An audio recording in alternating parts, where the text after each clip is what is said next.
Lions Rock Productions. This is Jay Moore. This is Greg Cruz. This is Bryce Vine. This is Dexter from The Offspring. This is Nathan This East. is Sebastian Younger. This is Daryl Ames. This is Stuart Copeland. This is Mick Gillette. This is Andy Summers. This is Dr. Bob Greenberg. This is Gabby Reese. This is Rob Bell. Hey, this is John Leon Guerrero. Hey, and this is Pete A. Turner. This is Andrew Och, the First Ladies Man, and you're listening to The Break It Down Show. The Break It Down Show. And now, The Break It Down Show with John Leon Guerrero and Pete A. Turner. Andrew Och is a man's man. He's also a television producer and a historian who's known as the First Ladies Man, initially for the C-SPAN series he did in 2012 called First Ladies, Influence and Image, and then for the subsequent books, Unusual for Their Time, On the Road with America's First Ladies. Volume 1 was a hit. Volume 2 is out now. And Andrew, thank you for joining us today. No, it's my pleasure. Love being on with you guys. So Pete is fascinated by the bachelor presidents and the unusual first lady roles having a bachelor as a president creates. But before we get to that topic, I would like to know your thoughts about the role of first lady and how it's changed over the decades. Well, it's an interesting question, and it's a continually evolving role. It's a role with no definition. It's a role with no training. You can't major in first ladies. There's no First Ladies 101. It's not a part of home ec or shop or economics or history in any high school classes. Keep in mind, these are probably the most influential and powerful unelected and unpaid women in the world. And Laura Bush very adequately and appropriately said, each first lady can make it her own. And so it has changed and evolved over the years, but it's also been very similar in these women have seen their position and seen their platform as one of privilege. And even before this sort of modern incarnation of the role where we expect a first lady to have a philanthropy and do good and spread goodwill and help those less fortunate, it's not a position or a job description that has been mandatory over the years. Wars tend to in history, historical wars, the Civil War, Revolutionary War, World War I, World War II, those leave first ladies in a position to do more philanthropic work, and especially with orphans and victims of war. We saw Laura Bush, she's one of my favorite first ladies of the 20th century, and the reason why is because she had to change in an instant, as we all did after 9/11, but she did it as first lady. She did it on the world stage, and she went from a librarian from Texas who wanted better education at home and a domestic policy first lady to having to go to places that the day before she probably couldn't find on a map or pronounce, and then she was an ambassador for women's rights and women's education on a global scale. So we see these women adapt and morph throughout history and throughout the times as they see fit. And it's a fascinating study on the role and how it does change. Well, I think First Lady as a title is appropriate because really the First Lady is in the spotlight in a position to show really what female challenges exist in the world. I mean, all of the challenges that you have kind of lined out are really very female issues where often women are underrepresented. They're not given a title or a position where there is implicit power, and they sort of have to carve out a role on their own and get in where they fit in and figure out how to make it work. And then oftentimes the ones who are very successful are the ones who figure out how to navigate in a way that really is adventurous and unique, and that's what the first ladies embody. Do you think that our current first lady, Melania Trump, is the same way in that she's facing challenges? She's certainly facing challenges that are unique. Do you think that those challenges are representative of what women are facing right now? I think they are, and you've made some excellent points. And before getting to the current first lady, I just want to emphasize the early first ladies. What they did was most of the founding fathers and early first presidents, they married up. and they married very socially elevated and affluent and intelligent women, unusual for their time, like my book says. And it's not just unusual for other women, it's unusual from other men, women, children, dogs, aliens, cats. I mean, these are strikingly unusual and effective and intelligent women beyond the means and the norms of anyone of their time. Abigail Adams very famously said, "Remember the ladies." And the part of that quote and that letter that most people don't know is it says, "Remember the ladies, for when you have them on your side, the men will be in your favor." So what she's saying is, if the ladies like you, the men are going to vote for you. I liken it to modern day remote in your house. In my house, in most houses, men hold the remote controls, but women are picking the shows. And Right. Abigail Adams knew that before, hundreds of years before women would vote, hundreds of years before they would be able to own property and have the same legal. We're still struggling with it today, obviously. And that does bring us to modern times. And I think Melania Trump is facing a lot of those and even more. Her husband is one of the more polarizing as politics gets more bipartisan term after term, year after year. She is also dealing with a relatively new bit of technology that started with Michelle Obama. Michelle Obama and Melania Trump are the first social media first ladies. And social media is an unregulated, unrestricted, and unaccountable platform where people can say whatever they want about you. And a lot of that is criticism. And a lot of people hide in the shadows of their smartphones and their laptops and their tablets and just say all these awful things about people that aren't even factual, and people take them as fact, and it becomes accepted. On top of that, Melania Trump has, it's not a disadvantage, but it is definitely a factor in her term, in that she's not a native born American. It brings immigration questions as they relate to her family. English is not her first language, so she's not extremely comfortable with the big, long, prepared written speeches that some of our other first ladies have had an advantage in doing. But to her credit, she's highly intelligent. She speaks multiple languages. She has that foreign diplomacy savoir-faire that helps her on the international stage.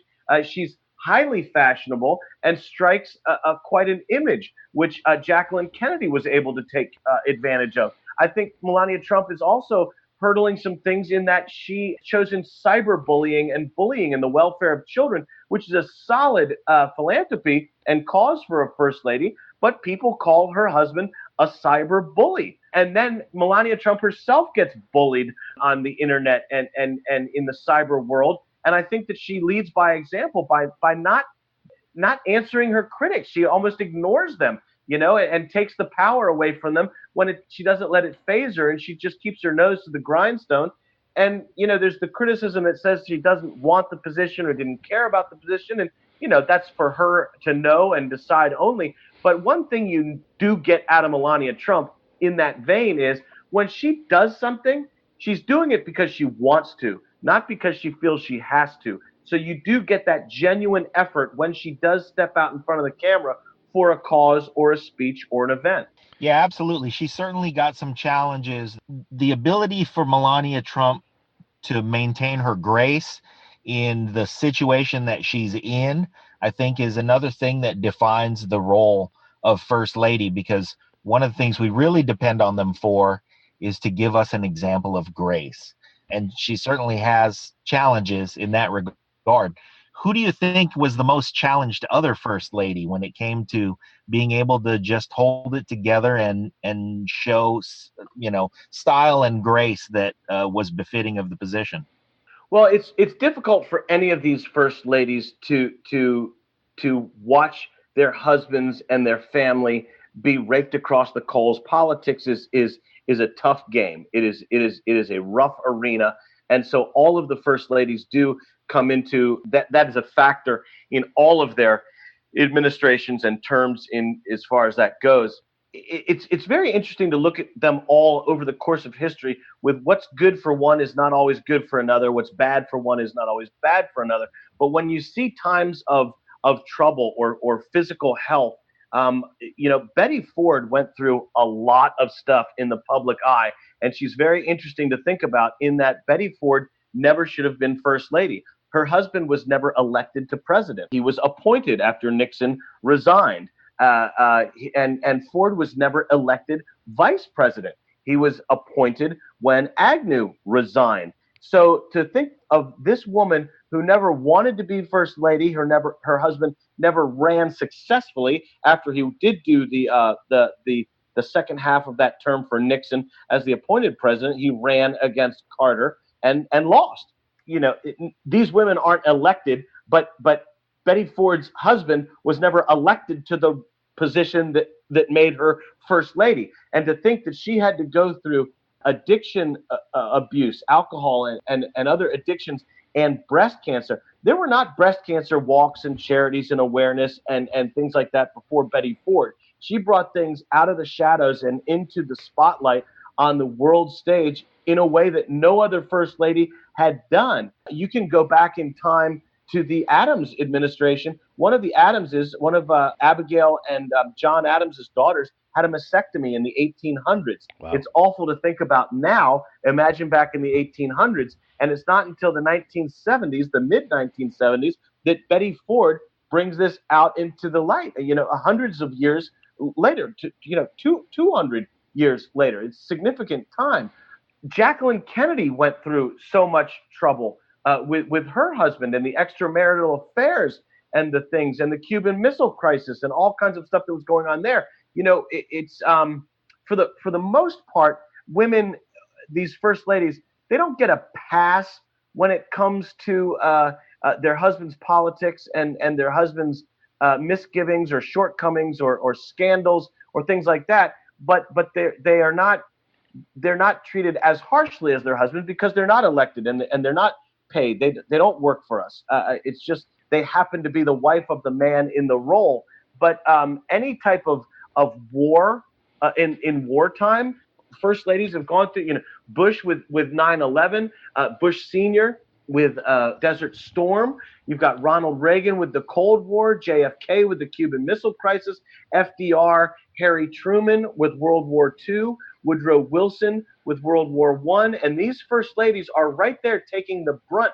We mentioned, Nixon resigning. That was brutal on Pat Nixon, who was a very behind-the-scenes, quietly effective first lady. What she did, she's the most traveled second lady and first lady in history. Wow. Until Hillary Clinton.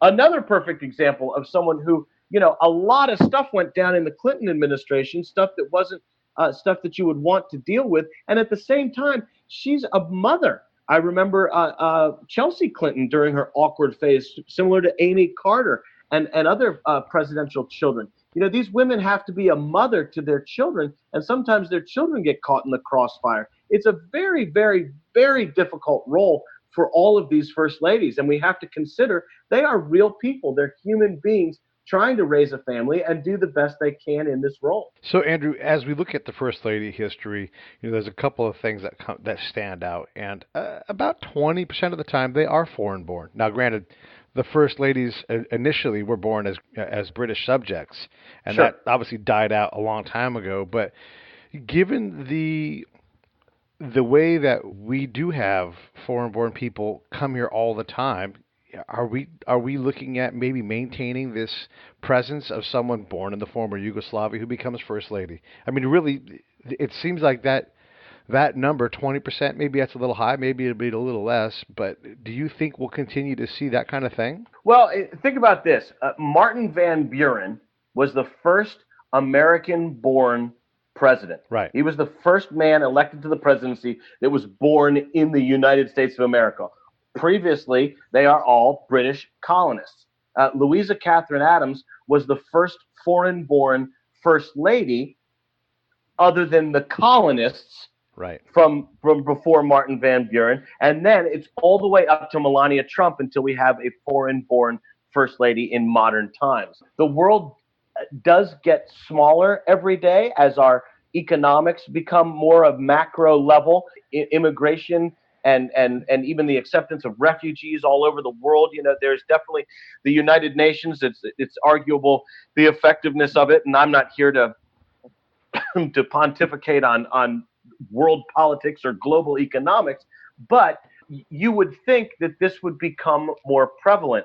There was talk, I remember, when Arnold Schwarzenegger was governor, the Republican Party was pretty hopped up on the potential of changing the Constitution to say that a foreign-born person could be president. Americans are mutts. We came from all other countries. I think that the first step, which is what I encourage in my book and in my research and in my speeches, is something that Jon had touched on, is that these women have been part of the formation, the success, and the continuation of one of the greatest countries and nations in the world from the very beginning. George Washington could not have done this had he married anyone other than Martha Washington. Martha Washington elevated him financially and socially. And if she had not been able to take care of this corporation that was their home, which came from her first marriage. Martha Washington was married before George Washington to Daniel Parke Custis, and he left her a massively wealthy woman, far wealthier than she was in life before this marriage. Enter George Washington, and he picks up all of this wealth and all of this prominence. So Martha Washington is by default one of the colony's first successful female CEOs, because she had to run the tobacco fields. She had to manage the real estate in Williamsburg, the wealth, the plantation, the staff, which was unfortunately slaves at the time. But if this Martha Washington couldn't do that, then George Washington would have had to do it. If George Washington had to do it, he couldn't have started the revolution. The other thing that I've come to recently realize, when George Washington comes home, let's say my wife, your wife, anyone's wife comes home, or you come home to your wife and you say, hey, honey, I got an idea. I'm going to overthrow the current government and I'm going to start my own country. I mean, that is a massive undertaking, and some people would say lunacy in certain situations. And people are imprisoned for this. People are killed for this. People die for this. And when George Washington came home to this woman, Martha Washington, and said this, she said, okay. And then he went off and hopped on his horse and fought the redcoats in this. And then Martha went because... Straight out of the pages of a Rocky movie. Yeah, 100%. It is so freaking American. It's ridiculous, man, of what we've come to be and know. But she was a 26-year-old woman when George Washington met her. I would not have been able to handle that at 26. Some would argue I wouldn't be able to handle that right now. I don't know many people that could. These are massively influential and remarkable women that have stood by these men. Taking politics aside, if you think about what the job is of president, and then to sign up as a woman to be this counterpart, and they've all been advisors and sounding boards, it's just remarkable. So as we look at all the different first ladies, about 20% of the time, they seem to be not spouses. Maybe some of them become spouses during the presidency. I know that happened at least once, but there's a lot of sisters, there's a lot of daughters, that kind of thing. Very much so. Yeah, so obviously we're going to see that happen again. I mean, clearly in the 1800s, people died a lot more, right. And so not only did the presidents die a lot more often, but also the spouses. But what are your thoughts on the interesting non-traditional first ladies? There's just so many of them. I'll kind of leave it up to you to pull out the notes. But what are we missing with these non-traditional first ladies because we know about the big names, but what about some of these others? And by the way, audience, some of these ladies were 20 and 21 years old at the time when they took on the role of being first lady. So it's a pretty big weight to have your uncle, your dad, your brother come and say, I need you to do this job. Excellent point, Pete. I think what people don't realize in modern times is that from administration number 3, Thomas Jefferson did not have a wife. Martha Jefferson, his wife, died 20 years before he got into the White House. So automatically, with the third president of the United States, we have a non-traditional first lady. We have his daughter taking those hostessing duties. And when she was not up to it or was not in town, Dolly Madison stood in as the wife of the Secretary of State. James Madison was Jefferson's Secretary of State, and Dolly Madison loved to entertain, so she would do that before she would eventually become First Lady herself. the last time we saw this happen in an official capacity was in the Wilson administration in the early 1900s. 1913, I believe, is when Ellen Wilson, Wilson's first wife, died, and his oldest daughter, Margaret Wilson, stood in as First Lady. And then Wilson remarried soon after to Edith Wilson, who we know who's more well known than his first wife, Ellen. But so in our lifetimes, in what most of us, I'd say 95% of America and the world has seen, a first lady is always traditionally a wife, as the title would have you believe, and what we've seen the majority to be, and that makes sense. But one of the most effective first ladies, and a first lady who is often not remembered, but her modern day mark and accomplishments still affect hundreds of thousands of people, if not millions, every day, is Harriet Lane. And Harriet Lane is the niece of the only bachelor president never to marry, the only president never to marry. James Buchanan, the 15th president of the United States, never married. He was born, as was his niece Harriet Lane, in Mercersburg, Pennsylvania, and you can go to their homes and their libraries in Lancaster and Mercersburg and learn a lot about them. But Harriet Lane's loss in life, the tragedies, she lost basically everyone. She lost her parents, her brothers, her sisters, her own children very young. Her husband died before her uncle died, and her uncle was her world. Her uncle was the only person in her life, really, that didn't die prematurely or didn't leave her stranded by death. It's represented in all of the mourning and the death jewelry that's in her jewelry box in Wheatland at Lancaster.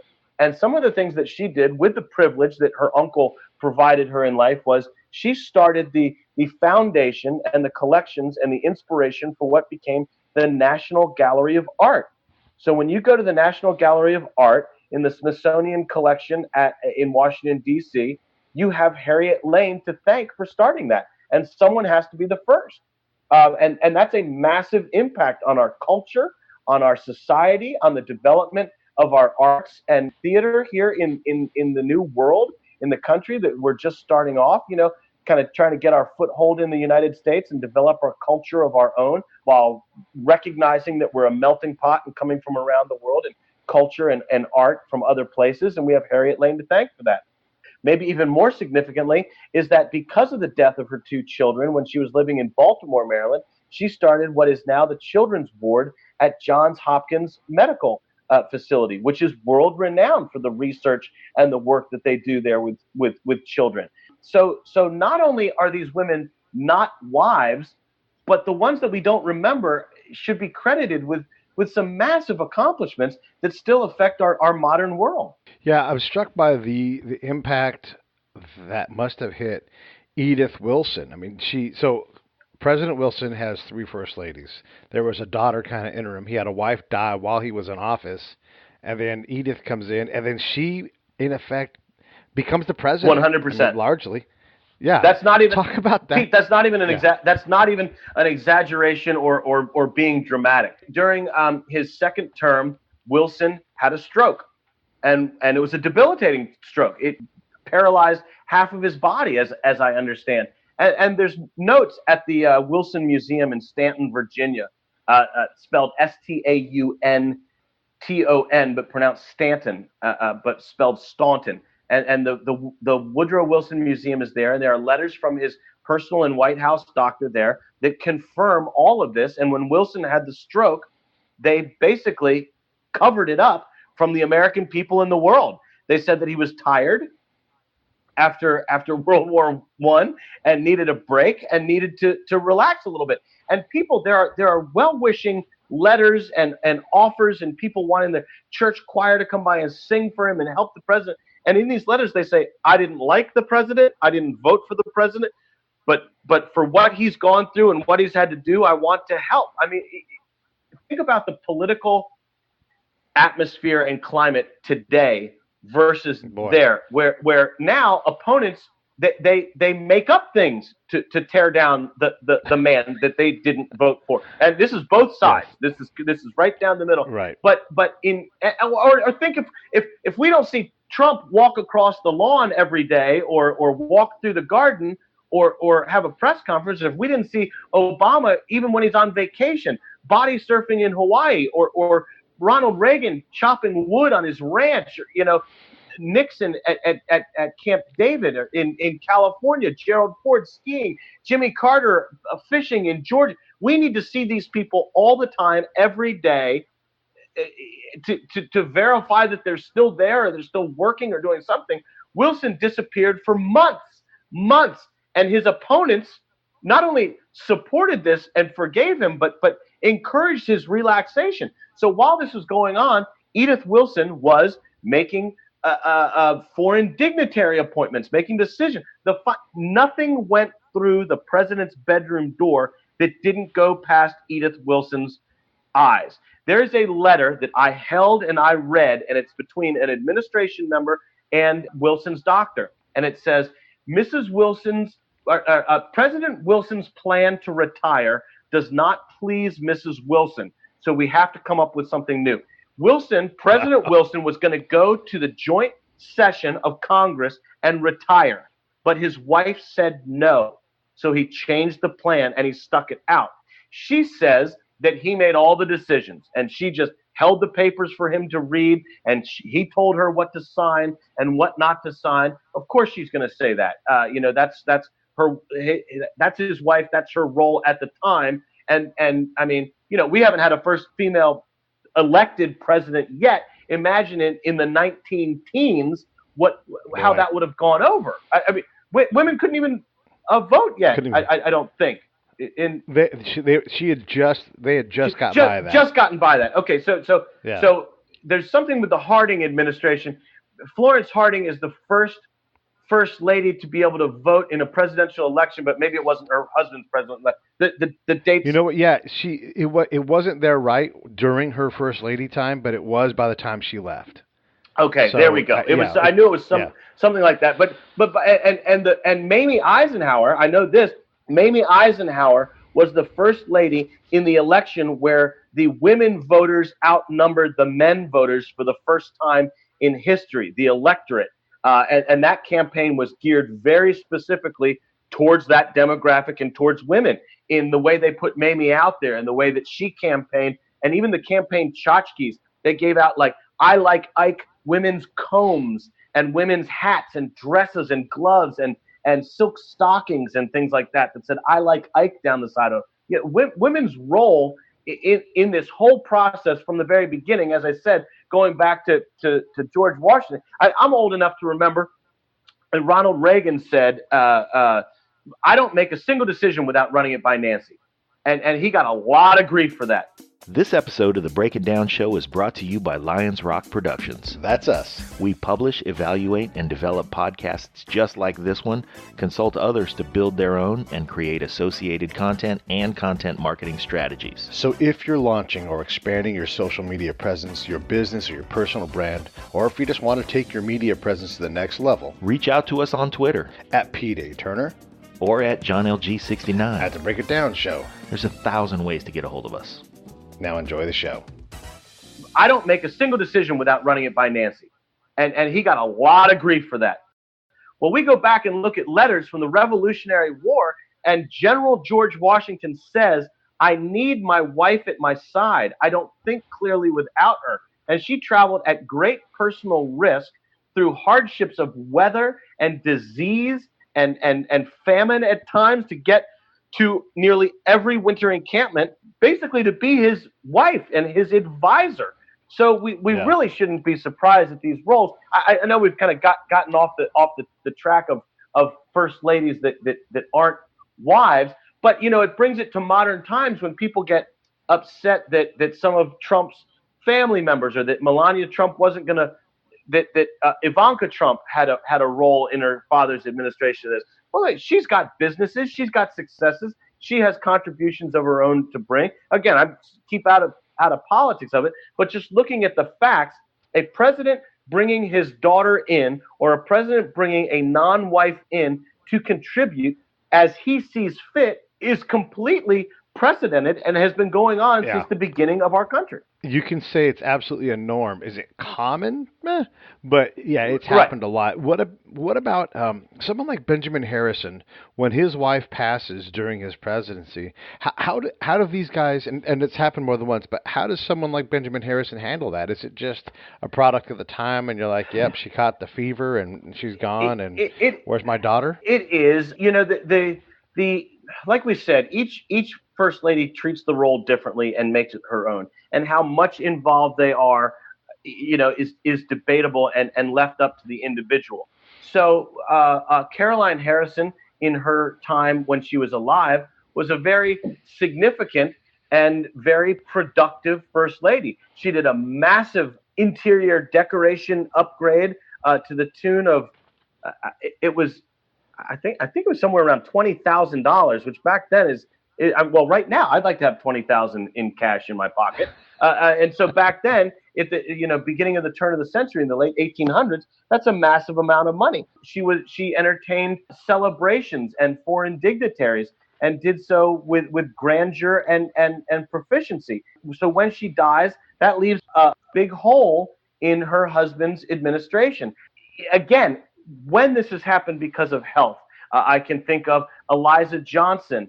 I can think of Margaret Taylor, even Elizabeth Monroe at certain times. Ida McKinley didn't have any daughters to step in. Andrew Jackson didn't have a wife. Those types of things when they've happened. So the Harrison daughters were able to step in and take over those roles where they wouldn't necessarily take on the massive philanthropies of other first ladies or women that didn't have families and other obligations, but they did step in rather seamlessly, and the presidents do have large families for which to call on. I think the difference here is that back then in the 1800s and even into the early 1900s, as you say, it was expected. More people were dying. I mean, the Civil War alone killed so many people, but beyond that, people were dying of dehydration, and there was no penicillin, no antibiotics. Everyone died. You basically expected this. But going back to something that we touched on a little earlier is the legacy of these women and the success of these women is like anyone else, just on a larger scale. It's how they deal with this adversity, how they deal with these life tragedies. We all have them. We've all lost people. We've all sadly lost parents, lost siblings, lost best friends. The whole thing, it happens. Spouses, the works. But these people do it publicly on that world stage, and some do very well with it, like a Martha Washington, like Grace Coolidge, like Woodrow Wilson, and some not as well, like a Jane Pierce or Margaret Taylor, who was a non-existent first lady because of health issues. Ida McKinley had epilepsy for all intents and purposes, what we can only imagine looking back at her symptoms and diagnosed with modern medicine as epilepsy. Yet she was determined to sit in that role and attend state dinners. And there are accounts, eyewitness accounts, and some people judge President McKinley very harshly for this. If she was sitting, she also, it should point out that this changed the seating charts, the physical seating charts for state dinners, because typically you would have a president at one end and a first lady at the other end of these huge long tables, and they would entertain as you would expect or think maybe in your own house. Ida McKinley and William McKinley sat directly next to each other at the table, and this was for the sole purpose of Ida McKinley would have seizures. And it's eyewitness account known that he would, in the middle of the conversation, if Mrs. McKinley had an episode, he would put a napkin over her face. And some people think, how horrible. This man is covering his wife. He's embarrassed by her. This, I say, looking at the McKinleys' lives together, their love story, their romance, the history, in what he was doing was he was giving his wife some privacy and some dignity while including her. She would sit outside his office when he was governor and walk in. She always held a fan or flowers because she was nervous if she touched someone and had one of these seizures that her, she wouldn't be able to function physically. So she would hold something so she wouldn't have to engage physically with someone else. But the guest, the meeting, whoever the meeting was with, would come in, look at her in the chair, bow, courtesy. Hello, Mrs. McKinley, how are you? Oh, wonderful to see you today. McKinley would then let the guest go into his office. He would go to close the door, and he would hold the door open with his foot so his wife could hear the entire meeting. She would sit out there the entire meeting. The guest wouldn't think anything of it because he thinks, well, the door's basically closed and his wife's just sitting there, whatever.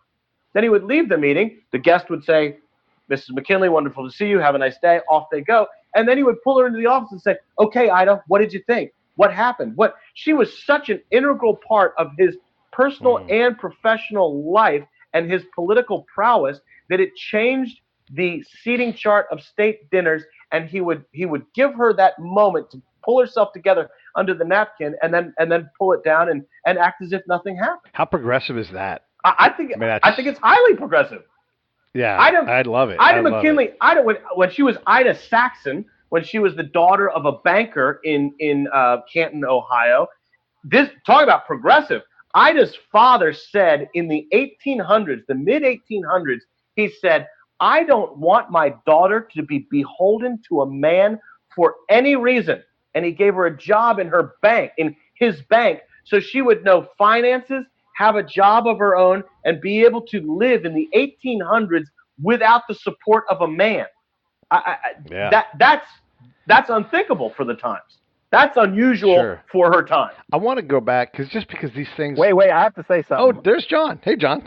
I have to say thank you, Ida McKinley, because I'm from Guam, and I have absolutely every confidence that she had something to do with me being an American, and I'll let our listeners look up the history on that.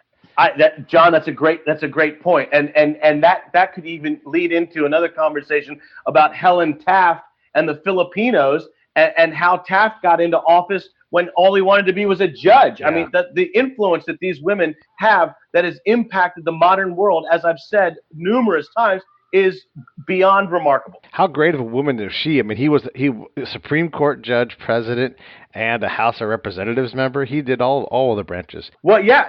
Okay, go ahead. No, I'm getting sidetracked. I do want to ask you, though, but these are also mothers, right? So you have Mrs. Coolidge. Her son dies while he's in office. Mary Lincoln, her son dies while in office. And they have these jobs for the nation, but then, there's Willie, gone. And how did they deal with this stuff? That's a great question, Pete. And this goes back to, it's how these women deal with these tragedies that everyone has in life that secures or promotes or determines their legacy. Mary Lincoln is such an unusual case. Mary Lincoln is Jacqueline Kennedy a century earlier. Wow. In that they both got the roles they were born to play. Mary Lincoln said openly, she was courted by every hotshot high roller in Lexington, Kentucky, and every prominent. Her father was big in the Republican Party, and they had some big doings at the Todd House in Lexington, Kentucky. High profile guests and conversations that Mary was privileged enough to sit on all of it. Mary was her father's favorite.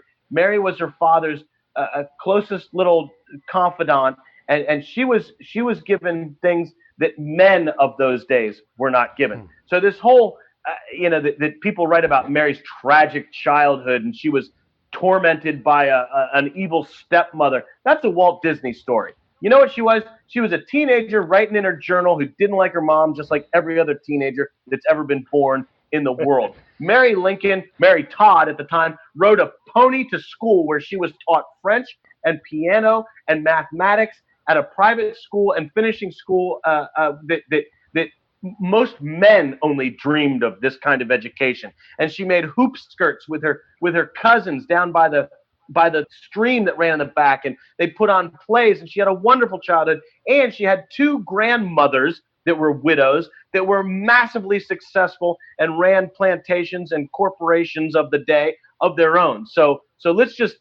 did she have trouble? Yeah, everybody had trouble. Everyone was dying. And Walt Disney made a fortune off of evil stepmothers. So I'm not buying the whole Mary Todd had an awful childhood. Now, Did she have a troubled adulthood? Yes. Did she have mental difficulties? Yes. Did she self-medicate? Yes. And I can only imagine what it is like to lose a spouse, let alone in the way that she did. So I'm not being callous or saying that she didn't have reason to grieve or any of this. But it's like Jacqueline Kennedy. They got the role that they sought. She said, Abe Lincoln might not be the best looking guy in town, but he's the one that's going to be president. So she hitched her wagon to him, and she made him a better man, a better lawyer, a better candidate, and took him all the way to the White House. Then things didn't go as she wanted or planned, and she didn't handle it as well as, say, Grace Coolidge did when her child died. And of course, Mary Lincoln had much more death than Grace Coolidge did, but no less tragic to lose a child for Grace Coolidge. And she took the proper mourning time and stepped a little bit out of the spotlight, and then she came in and did what she needed to do when it counted, and then retired and became a quite a bit less, not quite a bit less active. She had a very active post White House, but she didn't she didn't go full speed after she lost her husband. I mean, how sudden is the end for the Harding administration? You know, the old man has a heart attack in San Francisco and dies, and then maybe like a year and a half later, the first lady is gone. Is there anything interesting within the Harding administration and the first lady, and what are your thoughts on that? Well, okay, the Harding, first of all, the Harding home in Marion, Ohio is one of the most historically accurate, with more artifacts than almost any other place I've seen in all my travels. The Buchanan home comes back to mind as well. But the Harding home in Marion, Ohio looks like you walked into your grandparents' place and they stepped out to get some supplies at the grocery store and they're going to walk in. I mean, there's still jewelry in the jewelry boxes, clothes in the drawers, hanging in the closets, artifacts that they brought back from the White House. The Harding relationship is a difficult one. Florence Harding almost died while he was president, before he died when he was president. She had kidney issues. A lot of the first ladies, strangely enough, had kidney issues. Ellen Wilson died of Bright's disease. Theodore Roosevelt's first wife died of Bright's disease. Caroline Harrison is another kidney disease. And then Melania Trump just had her own little kidney procedure done. So that's just something to throw out there as a curious coincidence and similarity. But the Harding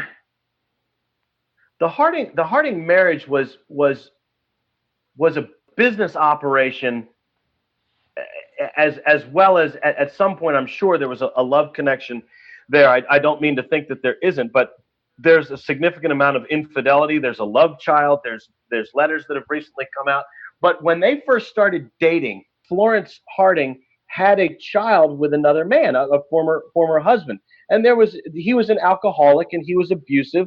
And Florence's relationship with her father was very troubled because she was sort of drummed out of town in the community because she got maybe pregnant before she got married, or got married too young and to a man that people didn't like, and moved out of town and didn't do what her father wanted to do, kind of thing. So she kind of had man problems all her life, but the attraction to Harding and what they were most successful in together at first was saving Harding's newspaper. Florence Harding came in and took over the business operations of the Marion Star, and she developed home delivery and distribution things for that. When she was part of the last successful front porch campaign in America, she was right at his side. The shed that's in the Harding home in Marion was turned into a press room where the press stayed to cover this front porch campaign. And Mrs. Harding made her famous waffles for the press every morning. I mean, she knew how to schmooze the press because she was the press. And I asked there at the Harding home, I said, why wasn't the fact that Florence Harding, that she was divorced and had this sort of estranged ex-husband and this child with another man, why wasn't that a big deal? But Harding's opponent was also divorced. So it was kind of, they canceled each other out. But if you know your history, you read back to know that the Jackson administration, Rachel Jackson was accused of bigotry, which could have been legally accurate, but I know people that have a tough time getting divorced today. Imagine trying to get a divorce in the mountains of Tennessee in the 1800s from an abusive alcoholic man, as Rachel Jackson tried to do. So when she was divorced, but that's why it didn't come into play for the Hardings. And it was a difficult time when a president dies, whether by assassination, which is sadly where more of our sitting presidents have died than from health reasons. The only two I can think of that died in office of health reasons are William Henry Harrison and Harding. I don't know of anyone else other president. Yeah, Zach Taylor. Yep. Good call. Where Fillmore takes over. Yeah. Okay, so those three, but it hits the country hard. I think. Oh, you know what? Actually, it's 4-4 because FDR died of an. Oh, look at you go! Uh-huh. Nice work, Pete. God, yes, you're right. Well, I'm the first lady's man, not the president's man. So you'll forgive me if I don't have all. But okay, so we're even up 4-4. So, but it's an even call, and I will go out on a limb and say it is largely the part of that surviving woman and the incoming woman. It's the first lady that makes these candidates always, these presidents, these great men, these greater women behind these great men. It's these women that are, whether consciously or unconsciously, running these men's PR campaign and making them more affable and making them the family man. I mean, James Madison was not a very personable person. He was not a people person. He was a nose to the grindstone, lawyer, brass tacks kind of guy. And Dolly Madison was a party girl. The Coolidges were the same. Silent Cal. Yeah. I think part of the ease of losing Harding and gaining his vice president Coolidge was that everyone loved Grace. And the same with losing FDR. Eleanor had already been doing so much.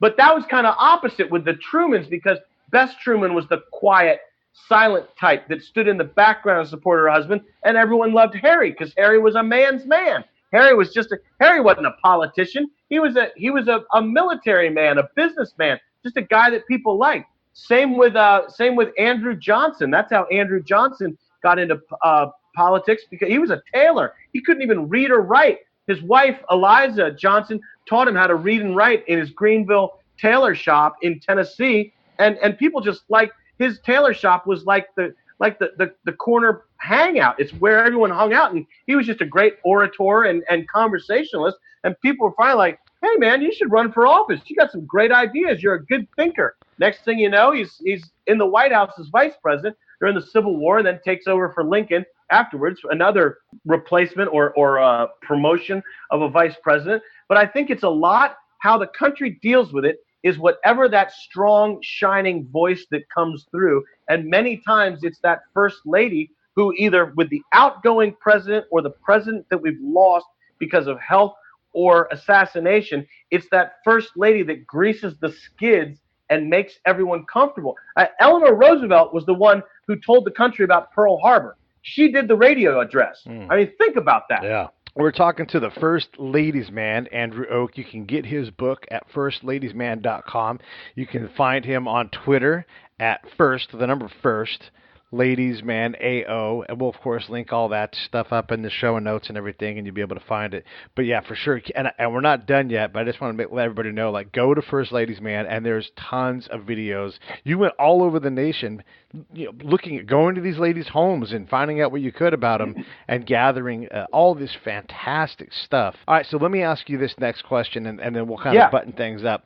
When you look at the First Ladies, and there's 45 presidents, so there's got to be, like 50-something different... There's more first ladies than presidents. Yeah, I mean, because, the job makes their job possible, and they didn't all make it through. So which ones stand out to you, like, I just can't get enough of Dolly Madison, or who do you just wish you could bring back and talk to? There's two that stand out, and I typically break it down by centuries: 1700s, 1800s, 1900s, 2000s. And I'll go right down the middle with the 1800s and 1900s, and I would like to hang out with Lucy Hayes. Oh, okay. Lucy Hayes was such a transformative first lady. There's transitional first ladies and transformative first ladies. And Lucy Hayes was Eleanor Roosevelt before Eleanor Roosevelt. And someone's always got to be the first. You know, I mean, Michelle Obama is always going to be the first African American first lady. Elizabeth Monroe will always have the first China pattern. Hillary Clinton will always be the first woman, let alone first lady to be senator, U.S. senator, first lady to be a secretary of state, first woman to be a viable presidential candidate for a major party. You cannot take away first lady first. And Lucy Hayes, she would go and visit VA hospitals, mental facilities, and orphanages for her husband when her husband was governor of Ohio, and report back. And women weren't doing this. You know, women that were wives of prominent men, prominent businessmen, politicians, they hosted parties, which I don't say that lightly because that's politicking. I go back. Being a wife and a mother, especially a mother, is one of the most important jobs that exists in life, in the world. But when you are a wife and mother in the 1700s and 1800s, you are also managing the accounts, managing the farms, keeping the staff in check with and again, unfortunately, in early times with the slaves, but later on paid laborers or staff that was caring for the animals that made food and clothes and crops for your family's existence. These are female CEOs, not only mothers. So when I say hostessing a party, I'm not talking about like a little kid's tea party. I'm talking about how the nation rebuilt the White House after the War of 1812, when Dolly Madison had to figure out how to hostess parties and politics and put the right people together at a dinner party in the Octagon House, which is parallel to the White House, as the White House lay in smoldering, burning embers. Yeah. So none of this is like I say, like a kid's tea party. But Lucy Hayes was doing the footwork for her husband, the recon work to come back and let her husband know what was good about a facility, what was bad about a facility. But she also gave nods to the women that had come before her. She was comfortable in her skin. People in Washington, D.C. said that her hair needed to be updated, that her clothes needed to be updated. She didn't care about that kind of stuff. She cared about people. She cared about the causes that she supported, and she was just a genuinely wonderful woman who was comfortable in her own skin. And she came in to Washington the same way she left, physically, mentally, philosophically. And if you can do that in Washington, D.C., then you've captured lightning in a bottle, my friend. I don't know anyone that's done that as effectively as Lucy Hayes. In the 1900s, I'm going to say Lou Hoover, because Lou Hoover is probably our most accomplished and most unusually, remarkably talented and intelligent first lady of all time. She spoke 7 different languages, most of which she taught herself. Without an architecture degree, she designed 2 of the houses that the Hoovers would live in. One, still standing in Stanford, California, is where the president of Stanford lives. And I'm telling you, man, I'd live in the shed there. It's so nice. It's beautiful. And the mixture of architectural designs and influence, the way she went around the world multiple times before she made it into the White House. She and President Hoover, the first presidential couple not to take a salary because they didn't need it. They did more philanthropy that went unrecognized and undocumented with their own personal funds, with no expectation or hope or desire to be paid back, including getting women and children and families of dignitaries and diplomats out of Europe before World War I broke out, when the government couldn't get them out fast enough. They didn't care about money. They paid for safe houses and safe passage for U.S. citizens out of Europe to keep them out of harm's way. Remarkable woman. Yeah, Lou Hoover is one of my favorite. The Hoovers in general. Just what a... The Hoovers in general, Pete, I'm not telling... They're such a victim of the wrong place at the wrong time. Yeah. No man, woman, child, or alien could cause singularly or correct the greatest economic depression that our country and the parts of the world have ever known. And Hoover got blamed for it. But if you look at Hoover, Lou, and President Hoover's resume and pedigree before the White House, they are probably on paper and in life experience the two most experienced and capable human beings to ever live in the White House. One of the things when we talk about, presidents, and we get so histrionic and short-sighted with, look, President Obama's resume is probably the weakest one in modern times. President Trump has an executive's resume, but we always want to downplay the guy we don't like and play up the person that we do. And what we realize is that being the president is such a hard job. You can't reliably predict success based upon a resume. You just can't do it. One, you might get shot. That happens. True. A decent percentage of the time. Hoover was brilliant. Wilson was brilliant. Those guys are seen differently in terms of how they were successful. And Wilson's kind of, he's kind of a near great, but also a failed president in many ways because of. There's a lot of people. As many people historically don't like Wilson as like Wilson. And you can't be he's smarter than that guy. A very polarizing past president. Right. You're right. You cannot be smarter than Wilson. You just can't. Roosevelt, Ted, brilliant guy, photographic memory, an author of dozens of books, and you could say, his presidency was interesting. Yeah. It does. You wouldn't say it was great. Yeah, he's on Mount Rushmore, but you wouldn't go, no, that's the great president. Whereas Lincoln, why would you pick that guy? He shouldn't have been president. So we just don't know. And then you have these great ladies next to him that are there. And I love what you point out about how these guys often married up. I mean, George Washington became the richest guy in the world, basically. I mean, apart from the kings and stuff, but he couldn't be more wealthy than that guy. And to have Abigail Adams and all these other women that ran the household so that, John Quincy and John Adams could travel the world impacting things, knowing that, mom had it locked down back in Massachusetts. 100%. It's an incredible thing. And not only did they have it locked down, again, I want to stress that being a mom and being a housewife is a massively significant and important, one of our most significant and important roles. But not only are they just raising these children, they're great thinkers and they are contributing to these men's careers. I mean, John Adams would write home to Abigail Adams for political and career advice while the country was forming. Martha Washington was traveling to winter encampments where nothing was done but strategizing and entertaining foreign dignitaries and other generals. I mean, and here's the thing. Again, no training but life can prepare you for first ladies. Yeah. There's no first ladies 101. You can't major in first ladies in school. And for the first half of our country's history, most of these women weren't even formally educated.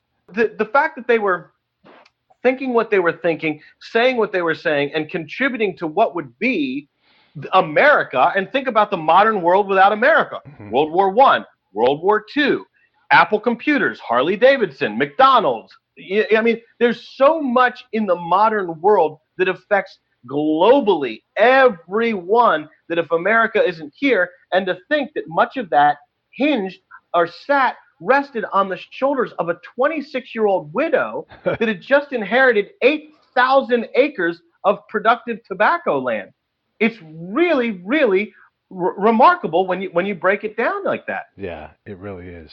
Hey, listen, we've had you for about an hour, and it doesn't even seem like it. I love this stuff, and we could do this again, so please come back. And anytime, Pete, anytime. And I don't know if the audience loves it or not, but I do, and I trust that what the audience likes is what I like. So I find this stuff fascinating. I love learning about the presidents and really appreciating how hard their jobs are. And then, like you said, there's no job description, there's no training. It's just your job, and sometimes the job shows up that day. Like Lady Bird Johnson just became the first lady. And Eleanor gets to tell Truman, "Oh no, we're sorry for you." 100%. That's a great quote. And here's the chapter in Volume 2, the Lady Bird chapter, is so bone chilling. I'm thinking about it now, getting goosebumps, where the staff at the LBJ Ranch was getting ready for a barbecue hosted by the Vice President Johnson for President JFK the next day, and they're watching a small black and white TV on top of the refrigerator that's still there in the kitchen. Yeah. And they found out, when the world found out, that they were now working for the president, not the vice president. The access I had because of C-SPAN's series, C-SPAN's good name, C-SPAN's reputation, I was a cog in the wheel of this massive series. I was a big cog. I was the cog that traveled by myself across the country with 7 bags of gear to every library, church, birthplace, cemetery, school, train station, sister's house, to get all these boots on the ground stories. And I did that part by myself. So that's what these books are about, my experience, my travel. But the access that this wonderful series and my wonderful coworkers on this, that I was so grateful and fortunate to be a part of this series, that afforded me this. No one's done what I've done. Yeah, no, it's and I don't brag about that because it wasn't my idea. It's an incredible C-SPAN body had of work. the faith in me. Yeah. To do this, to bring it back. It's fantastic. I'm still struck by that thing about Lady Bird, and they're out there at the ranch, black and white TV. And like they're about to throw a party, and think about who the president and first lady were that are coming to their place where they work. Yeah, you could probably still pick the jaws up off the floor from that day. I mean, dude, they're trying to figure out if the coleslaw is going to taste right and the chicken's going to be warm by the time they get there. Yeah. And then they realize JFK's been shot. I'm just giving you the cliff notes on that, man. The story of how it went down and what role Secret Service had and the staff at the ranch and where they were. And I write about it so clearly that it's like you were there, just the same as when I walked into the crypt in Quincy, Massachusetts, the only place in America where 2 presidents and 2 first ladies are buried side by side in these massive stone sarcophagi. Going into the private homes, and all of this stuff is written in detail. Every first lady and hostess has a chapter. It's basically a travel log. It's where I went, where I stayed, how television is produced, travel problems, where to eat when you're in the town. It's just a really, really fun series of books, and you come out of it with this overarching understanding and knowing these people as the human beings that they are. Well, that's perfect. Let's leave it right there. And I want to let everybody know. Right on, man. I want to let everybody know Andrew Och. You can go to firstladiesman.com. You can buy his book there. He's a Tactical 16 author. We love these guys. And we thank you very much for coming on. You got it, man. Pete, anytime. It's been an absolute pleasure. John, thank you so much. Seriously, guys, I'll come back any and every time. We've barely scratched the surface. I appreciate the plug. Tactical 16 are some of the best people out there. I love working with them and getting these messages and getting these great authors out and helping these troops tell their stories and all the good work that they do. I love supporting the military and veterans. Thank you for your service and everything you're doing with this show and the information you're getting out and the time you put into it, because it's not easy, man. It's an unsung role, and I greatly appreciate it. You definitely get the amount of work it takes to do this stuff. You definitely get it. 100%.